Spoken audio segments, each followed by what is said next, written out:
We talked a little bit about how Ria got in touch with you out in Detroit about this house and how, let's start there before, because I want to hear how one moves a house from Detroit to Germany and then back to the States again. But give folks a little bit, take a step back about what you were doing in Detroit at the time and how you connected with Ria.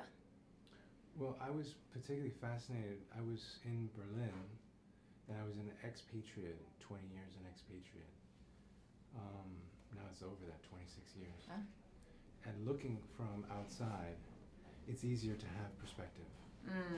And I looked at the map of the United States as if it were a patient on a table that had some problem, some ill, and it needed a surgery. And it looked like Detroit was this very hard-hit place in the United States, and I gravitated towards it.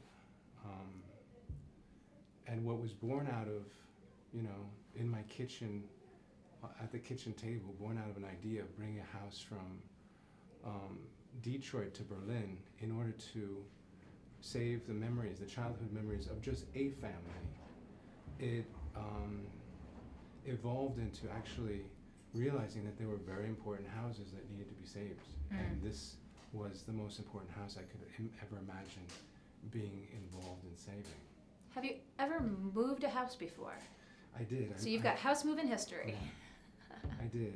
And the mayor of Detroit, I asked the mayor of Detroit if he would make some suggestions, because he has 80,000 houses on a demolition list. Wow. And I said at the time, this house I believe was still on the demolition list. Maybe it wasn't, but I believe it was. I asked him at the time, is there one house among these 80,000 worth saving? And he said no. His business being to use the No worries, I know you're a busy guy. yeah, I'm sorry.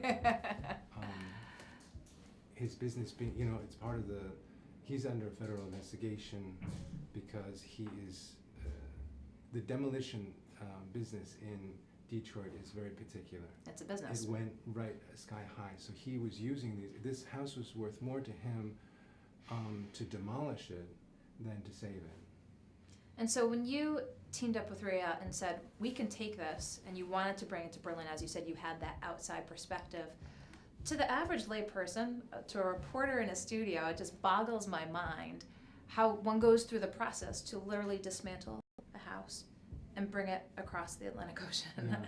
At that point, I was much better physically. I recently had a stroke as I was working on the project. So I'm a little bit more cloudy. My mind is a little bit more cloudy, but I went up to the rafters and I took it apart. I took it apart piece by piece. It took 18 days to take it apart. It was a dangerous job, and nobody would have gone into that house because it was, the floors were sagging. The back wall was all but gone. The doors to the house had been taken off their hinges and put sideways, and they were screwed into the back wall. So, and I wanted to give the dignity back to that house. And so when you had these pieces taken over to Germany, tell us about where it was in Germany, how long it took the reconstruction process, and then we'll talk about the reception when it was over there. It took 6 months to reconstruct the house. Wow. And it was a winter, and I did it alone. I was underfunded. I had no funds, and it was also cathartic. And I thought, if somebody's going to get hurt, I'm gonna be the one getting hurt. You have to get up on scaffolding. And what's so beautiful now is, because I've been disabled and I can't do the work that I could once do. And to see youth build, the young guys going out, and they've taken over the project where, and it's a very emotional thing for me to see that, because Brown was against community outreach. And that's something that was very perplexing to me, that they wouldn't want Youth Build to be involved in this project. But now that Brown is out of the equation, I asked Youth Build to be involved, and they immediately came over and embraced the project. And that's it's a small but important victory for me. So, I asked Rhea her reaction when she heard from Brown. Bring us back to that day when you heard. Did you hear from them? Because she said she heard third party. Did you hear directly from them or from other folks that they were going to be pulling out their support for this?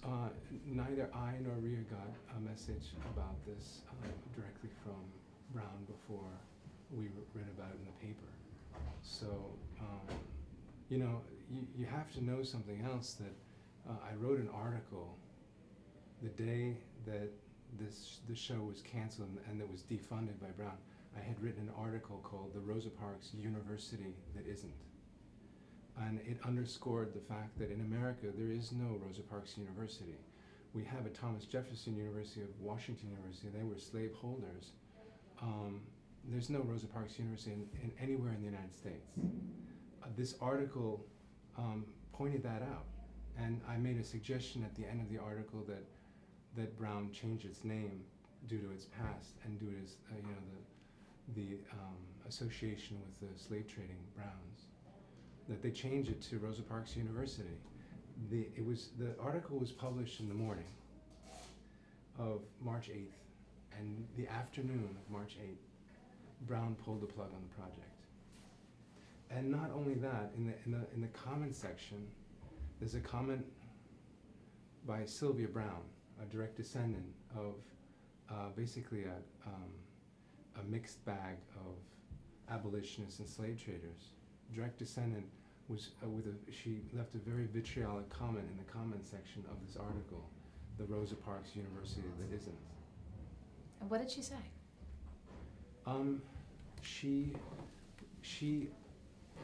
She's sticking up for the Brown name, and she was very upset about my commenting.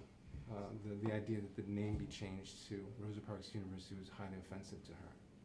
Well, everyone is entitled to their perception and their opinion, and you're never supposed to read the comment section.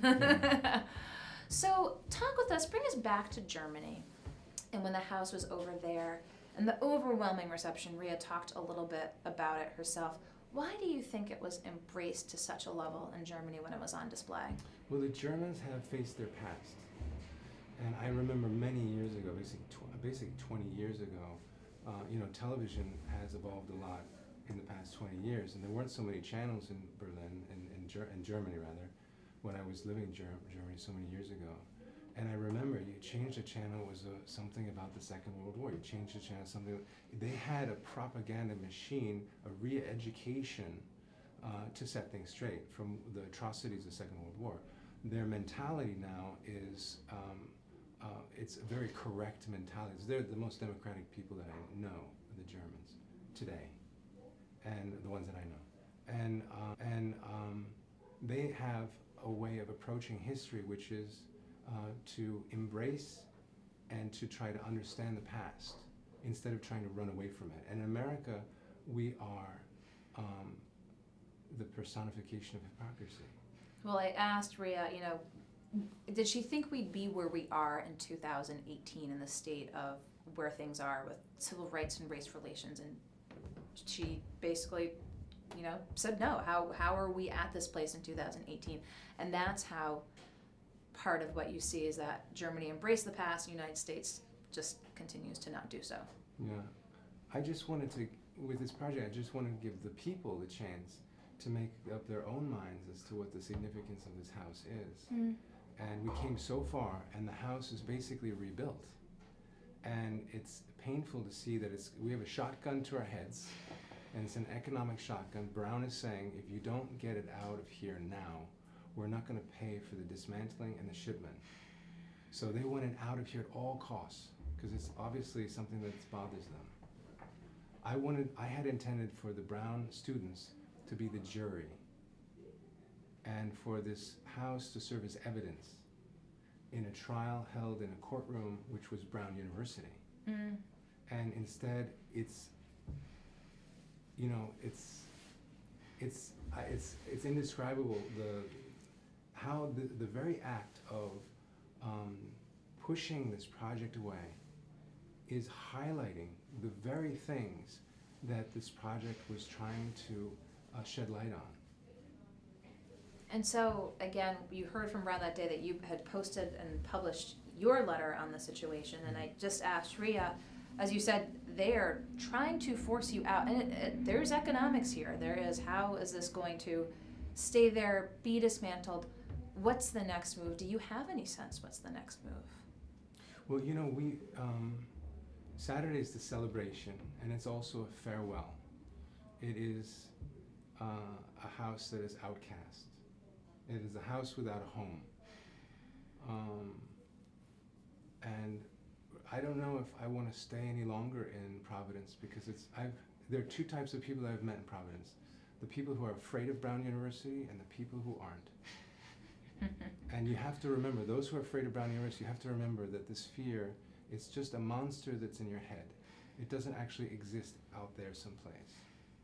So, and the donors, I would say, you know, you should step back into this project, because otherwise you will be associated with the people who are basically, how can you describe them? Well, it's a almost indescribable situation of bringing the house to Germany back here with the anticipation of support that was pulled very quickly, unceremoniously. But the event is still taking place on Saturday. One day to see the house, one day only. Saturday, what is it, March 31st. March 31st. And it's a one-day exhibit. Incredible. Well, I'm sure telling people come on out, see it, but wanted to have you in, have Rhea in to talk about your stories, as we've seen it in the news, but wanted you in here in the studio to tell your story. So I appreciate your time today. Thank you so much. I'll let you around to the corner. Ryan Mendoza, the artist involved with taking the house that Rosa Parks had spent so much time in, just talked with her niece, Rhea McCauley, bringing it to Germany, having it on display over there. The feedback that they got, they said, was overwhelming, brought it back here with the anticipation and backing of Brown, which no longer is there. But Saturday, as Ryan said, is the one day only, and as he said, the farewell. We'll have more links to the information about that on GoLocalProv.com. So appreciate everybody tuning in here to the studio. It's been a busy day. We were over in the Alex and Ani Lounge with Mike Laureano at 2 o'clock. You can check that out on Go Local. 3 o'clock, The Taste, focusing on Warwick dining and drinking. And of course, 4 o'clock, news and politics. I want to thank Reynaldo Amante from Latino Public Radio for coming in to tell his story. And of course, Rosa Parks' niece, Rhea McCauley, and American artist Ryan Mendoza, about what is taking place with this house that is currently here in Providence. So thank you, everyone. We wish you a good Wednesday evening. We will see you tomorrow up at the Rhode Island State House at 3 o'clock. Molly O'Brien will be back at 4 o'clock. So be sure to tune in to Go Local Live. I'm Go Local News Editor Kate Nagel.